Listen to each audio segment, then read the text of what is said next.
Hi there guys, I'm Nikhil from GreedyTech, and in this video, I'll be reviewing the Motorola One Action and answering you a very simple question. Should you buy it or not? Now Motorola has launched this phone in India at a very aggressive pricing of just 14,000 rupees. That's not a great thing if you consider the competition, but for a Motorola phone to offer all that at just that price is really a great thing. Now without going too much in depth for this review, I'll be dividing it into pros and cons. So first, let's look at the pros. Now the best thing about this particular Motorola phone is the overall software experience. It still has pure stock Android, but now it's also part of Android One program. It is running Android Pie right out of the box, and as it is a part of Android One program, it will receive continuous software and security updates for the next 3 years. Motorola has been known for quick updates in the past, but that has declined a lot recent years.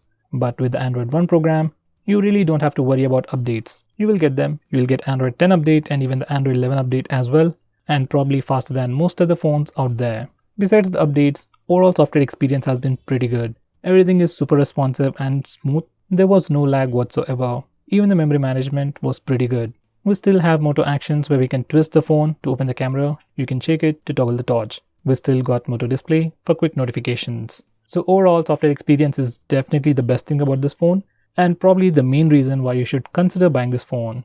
Now the next best thing about this phone, or the thing that sticks out the most about this phone, is its display. This phone has a 6.3-inch IPS display with Full HD Plus resolution, but with a new 21:9 aspect ratio. Moto calls it CinemaVision.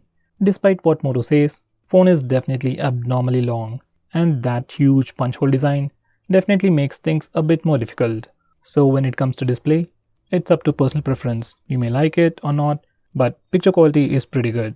Color reproduction is good, viewing angles are great, and even the sunlight legibility is pretty good.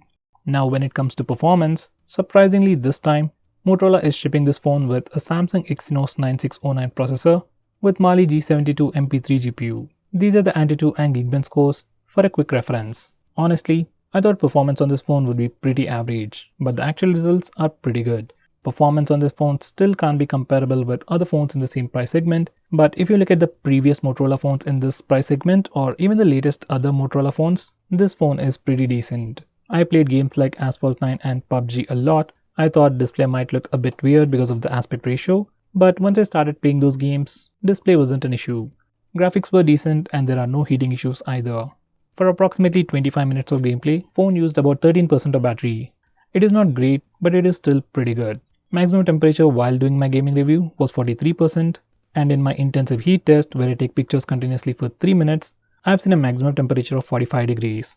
So there are no heating issues with this phone, and there is no throttling either. Now when it comes to hardware, this phone comes with all the basic sensors. It even has FM radio and an NFC. Yes, this is probably the only phone under 15,000 rupees which actually comes with an NFC. Now most importantly, haptic feedback on this phone is really good. You can't compare it with flagships like the Pixel phone, Samsung or even Apple phones. But if you compare it with any other phone in this price segment, even under 20,000 rupees, haptic feedback on this phone is definitely better than all those phones. A good haptic feedback is something I really appreciate in a phone, especially in this price segment. Now this phone also comes with a regular fingerprint scanner on the back. It is pretty fast and usable. And interestingly, every time you use the fingerprint scanner, you get a nice haptic feedback, which just adds to the overall good experience. It also has the face unlock feature and it works decently fine. In good lighting conditions, it unlocks the phone in less than a second. Even in low lighting conditions, it works and it probably takes like a second to unlock the phone. And in complete darkness, it's a hit or a miss. So guys, these are all the pros. Now let's look at the cons. The first one would be the cameras. This phone has a triple camera setup on the rear with a 12 megapixel primary camera with f1.8 aperture, a 16 megapixel ultra wide angle camera with f2.2 aperture, and finally, a 5 megapixel camera for taking portrait shots. For selfies, it has a 12 megapixel camera with f2.0 aperture. These are some sample pictures. Now the cameras on this phone are pretty decent for the price.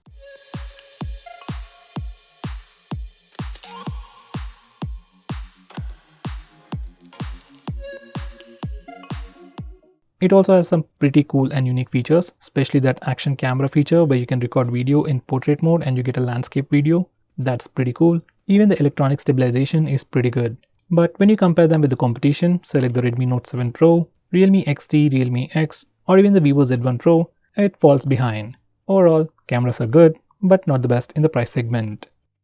Now the next con with this phone would be that punch hole design. Yes, this phone is probably the cheapest phone in the Indian market to come with a punch hole design. All that's fancy, but the punch hole itself is pretty huge.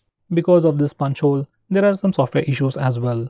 Sometimes status bar is huge and sometimes it isn't. Sometimes even this punch hole covers up some information. While watching videos on YouTube or while playing games like Asphalt 9 and PUBG, app goes full screen. But while watching video on Amazon Prime and Netflix, you see a huge black bar on the left side, which is kinda odd.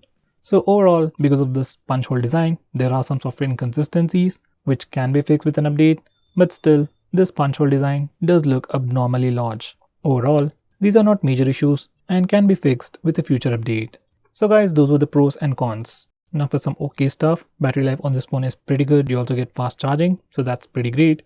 Even the speaker on this phone is pretty loud.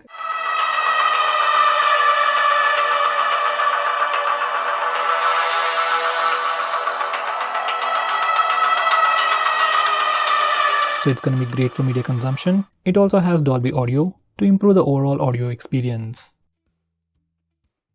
So should you buy it or not? Now that completely depends upon what you want. If you're a normal user looking to buy a phone under 15,000 rupees with pure stock Android and you want regular software updates, then this is something you can definitely consider. Even if you're a heavy user who likes to play a lot of games, you can definitely consider this phone. Just be prepared for an abnormally long phone. So guys, what do you think about this phone? Do let us know by commenting below this video, and if you're planning to buy this phone, use the link in the description. It always helps the channel. I'm Nikhil from GreedyTech signing off. Have a nice day.